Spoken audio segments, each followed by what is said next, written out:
our brachial artery is actually the continuation of axillary artery.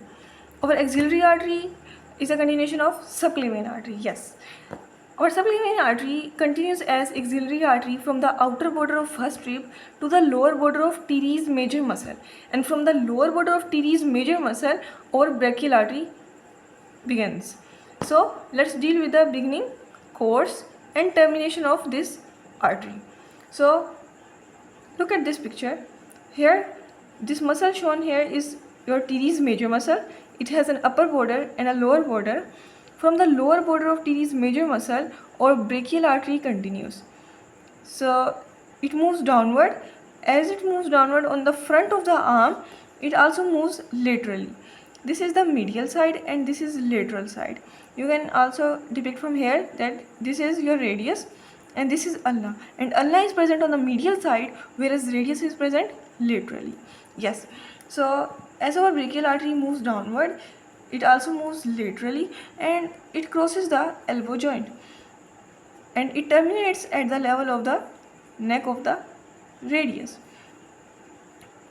Here at this point it lies medial to, this is medial side and this is lateral, so here it is medial to this tendon, that is tendon of biceps brachii muscle. Okay, so this is all about the course and it terminates into two arteries. One is the radial artery and other is the ulnar artery. And you know this very well. Now let's deal with the branches of this artery. Number one branches are the muscular branches. These are unnamed muscular branches. Second is the profunda brachii artery, and it arises just below the level of the lower border of teres major muscle, and it follows the course of radial nerve, like it moves towards the posterior compartment. Next is our superior ulnar collateral branch. This arises in the upper part of the arm and it also takes part in the anastomosis around the elbow joint.